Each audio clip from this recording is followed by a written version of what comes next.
오늘 우리에게 주신 말씀은 요엘서 2장 1절에서 17절까지 말씀입니다.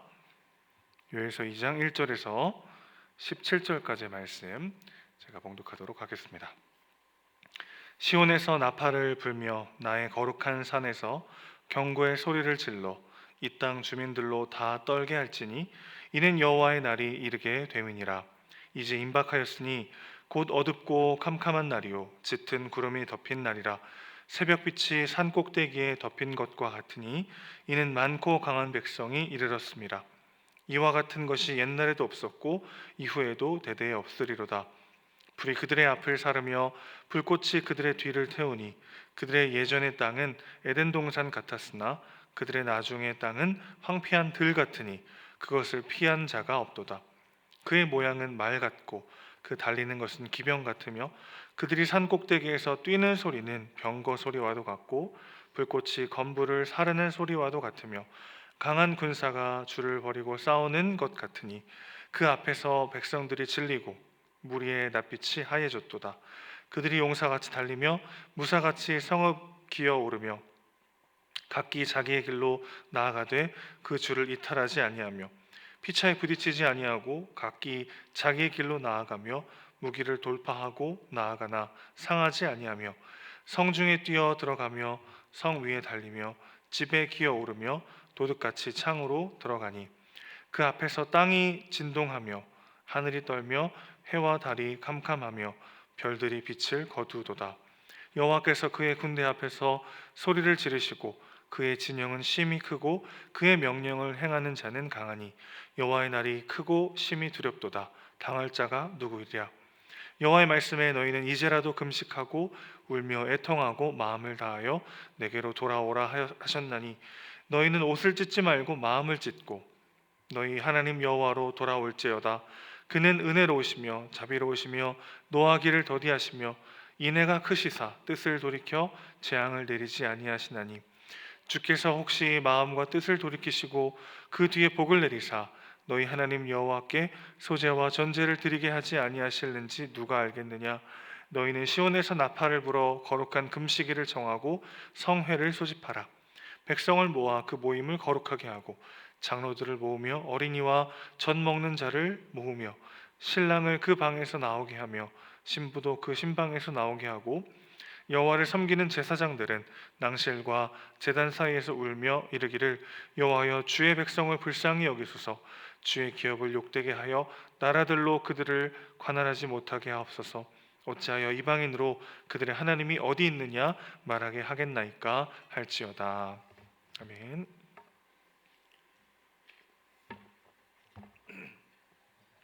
사랑과 분노는 서로 상반되는 개념처럼 들리곤 합니다.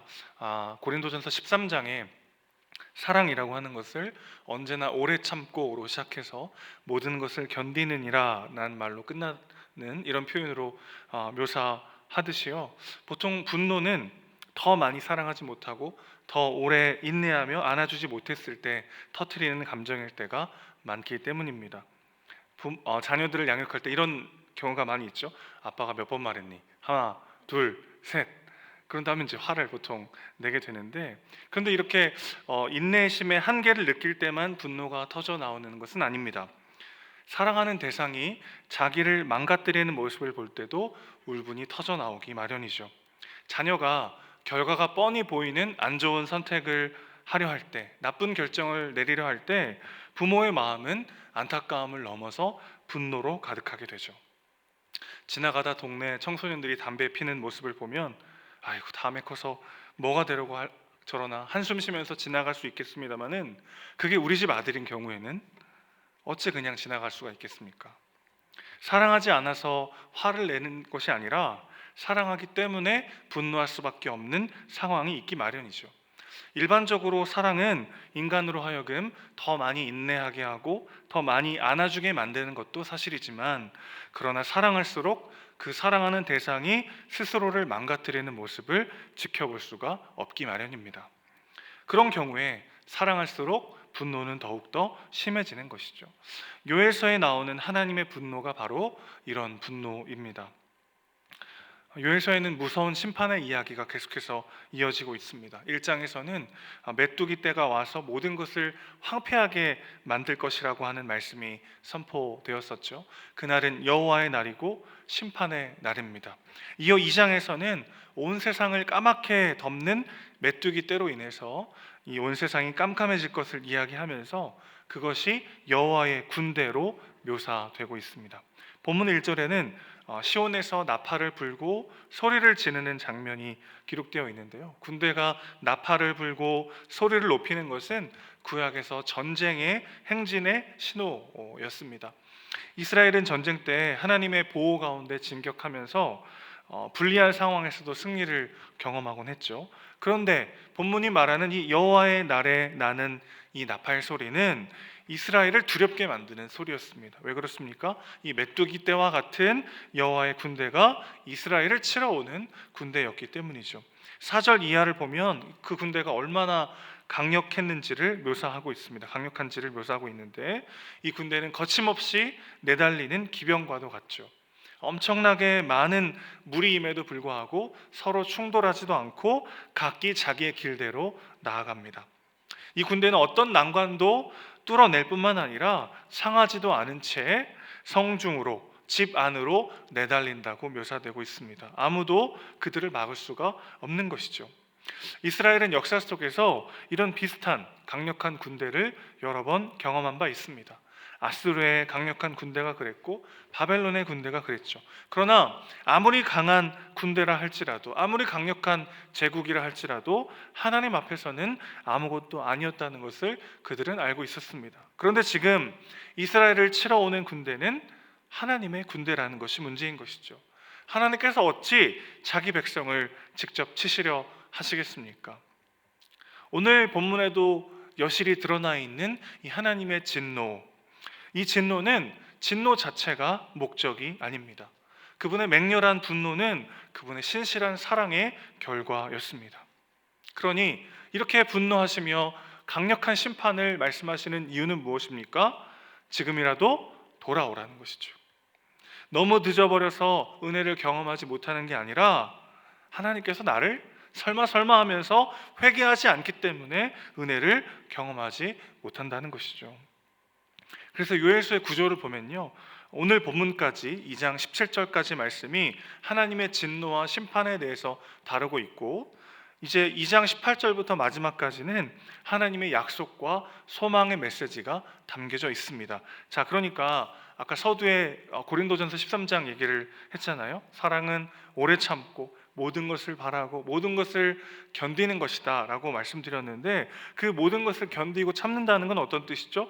그저 분노하지 않고 그냥 좋게만 말한다는 뜻이 아니라 분노하며 경고하지만 다시 돌이킬 때 너희를 회복시키실 것이라는 하나님의 절규, 끝까지 참고 기다리시는 하나님 아버지의 안타까운 마음으로 우리는 볼 수 있는 것이죠. 사실 경고할 필요가 없습니다. 그냥 쓸어버리면 되죠. 온 우주의 주인이신 그분이 굳이 왜 경고를 하셔야 합니까?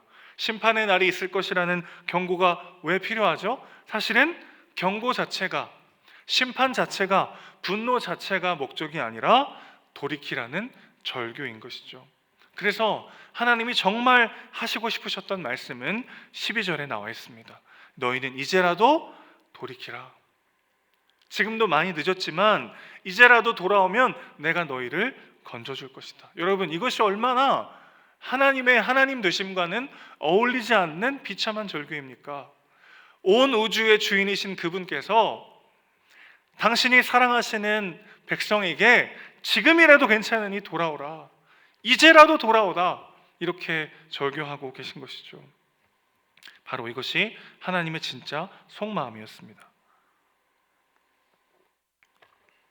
이것이 무시무시한 심판과 멸망의 경고를 하셨던 하나님의 진짜 의도였던 것이죠. 이제라도 돌아오라 말씀하고 계십니다. 이것이 오늘 우리에게 주시는 하나님의 애절한 말씀인 것이죠. 내가 여전히 하나님의 주인 되심을 인정하지 못하고 세상에서 방황하며 절망과 고통과 두려움을 느끼고 있을 때 우리 하나님은 그 모습이 너무나도 안타까우셔서 분노가 일어날 만큼 너무나도 그 모습을 보시기가 안타까워서 오늘 우리에게 애절하게 절규하고 계신 것이죠. 이제라도 돌아오라. 특별히 하나님은 금식하고 울며 애통하라고 말씀하십니다. 금식과 울며 애통하는 것 자체가 하나님을 기쁘시게 할 수 있는 것은 아닙니다. 하나님을 떠났음을 자각하고 통회하며 금식하며 애통하는 것이 하나님을 기쁘게 하는 일이죠. 즉 이스라엘이 해야 될 유일한 일은 마음을 돌이켜 하나님께로 간절히 나아가는 것입니다. 그것이 13절에서는 이렇게 선포되고 있어요. 옷을 찢지 말고 마음을 찢으라. 옷을 찢는 일은 이스라엘 백성들의 슬픔과 통회의 마음을 표현할 때 하던 전통적인 방식입니다. 그러나 하나님은 지금 이스라엘 백성들에게 익숙한 그저 허울뿐인 종교의식 말고 진정한 마음의 돌이킴을 주문하고 계신 것이죠. 그러면서 하나님은 온 백성이 함께 하라고 명령하고 계십니다. 한 공동체가 함께 회개하라고 이야기하시는 것이죠. 특별히 16절 보면 신혼부부도 부르고 계신 것을 보게 되는데, 여러분 율법에 의하면 신혼부부는요 전쟁에도 소집되지 않습니다. 그런데 이제 그들도 다 나오라고 하십니다. 젖먹이들도 다 함께 나오라고 하십니다. 그리고 어디에서 기도하라고 하십니까? 17절 보면 낭실과 제단 사이, 당시 이스라엘의 혼합주의와 우상숭배가 팽배하던 바로 그 자리에 모여서 함께 예배하라고 말씀하고 계시죠.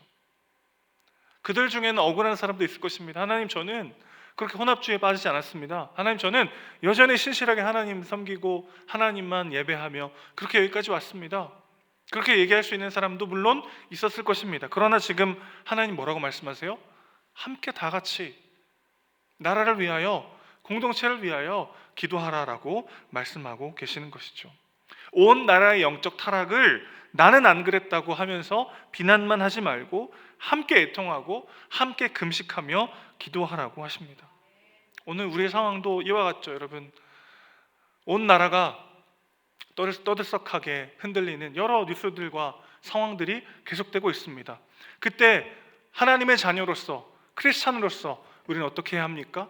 그저 비난하고 혀를 차며 그렇게 그들에게 손가락질만 하는 것이 아니라 함께 애통하고 함께 금식하며 기도하라고 하나님은 우리에게 말씀하고 계신 것이죠. 말씀을 마무리합니다. 하나님께서 이 나라 민족을 향하여, 오늘 우리를 향하여서도 애절하게 절규하십니다. 이제라도 돌아오라. 이제라도 돌아오라. 저는 이미 하나님을 섬기는 사람입니다. 이미 하나님께 기도하고 하나님만 바라보는 사람입니다 라고 말할 수 있는 사람이 누가 있겠습니까? 우리에게 이 공동체가, 이 나라의 민족이 함께 애통하고 함께 기도해야 할 한 공동체라는 것을 기억하셔야 합니다. 함께 애통하며 기도할 때 하나님의 극심한 진노와 심판의 메시지가 선포된 다음에도 이제라도 돌이킬 때 내가 회복하고 다시 일으키리라 약속하시는 그 하나님의 회복과 은혜의 손길을 경험하게 될 줄로 믿습니다. 이 시대 정말 혼란스럽고 어려운 상황이지만 우리가 깨어 기도하고 하나님께 간구할 때 하나님께서 우리의 기도를 듣고 회복과 은혜의 역사로 돌이키시고 회복시키시고 다시 세우실 줄로 믿습니다. 그 하나님의 은혜를 경험하는 우리 모두가 되시기를 소망합니다. 기도하겠습니다. 하나님 아버지, 이제라도 돌이키라, 이제라도 마음을 찢고 내게로 나오라 절규하시는 하나님의 음성을 듣습니다. 한치 앞을 알 수 없는 어렵고 힘든 상황은 계속되고 있고, 하나님께서 우리를 심판하시는 것인가, 우리를 벌하시는 것인가, 그런 생각이 들 만큼 절망적인 상황들이 계속되는 요즘, 그러나 하나님의 진짜 마음은 이제라도 돌이키라, 이제라도 내게 나올 때 내가 너희를 회복하리라, 내가 너희를 건지리라, 이것이 진정한 주님의 마음임을 다시 한번 깨닫습니다. 주님, 그저 비난만 하고 그저 손가락질만 하는 것이 아니라 정말 한 공동체 된 마음으로 우리 사회를 위하여, 나라와 민족을 위하여 통회하며 기도하는 우리가 되길 원합니다. 그렇게 돌이켜 주님 앞에 나아갈 때, 애통하는 심령으로 주님께 나아갈 때 주님 주시는 회복과 기쁨의 역사를, 은혜 역사를 누리는 우리 모두가 될 수 있도록 아버지 함께하여 주시옵소서. 우리 사랑이시고 주인이신 예수님의 이름으로 기도합니다. 아멘.